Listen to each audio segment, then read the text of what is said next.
রাজধানী বাস টার্মিনালগুলো আশেপাশে গড়ে ওঠা অবৈধ আন্তঃজেলা কাউন্টারগুলো উচ্ছেদের সিদ্ধান্ত নিয়েছে প্রশাসন। এরই ধারাবাহিকতায় দুপুরে সায়েদাবাদ বাস টার্মিনাল এলাকায় অভিযান চালায় ঢাকা দক্ষিণ সিটি কর্পোরেশন। নির্বাহী ম্যাজিস্ট্রেট আমিনুল ইসলামের নেতৃত্বে চালানো অভিযানে এ সময় গোলাপবাগ থেকে জনপদ মোড় পর্যন্ত 240টি কাউন্টার সিলগালা করা হয়।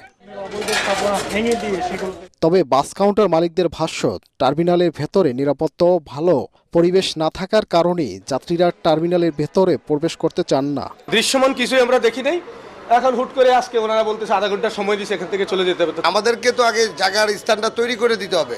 সেই স্থানটা যদি তৈরি না করে যদি হুট করে বলে যে উচ্ছেদ অভিযান, এটা তো আমরা মেনে নিতে পারি না। ঘুরে দেখে আসেন, মোটরে গাড়ি রাখার জায়গা নাই, বসার প্লেস নাই, কাউন্টারের জন্য জায়গা নাই। যানজট নিরসনে নিয়মিত উচ্ছেদ অভিযান পরিচালিত হবে বলে জানিয়েছে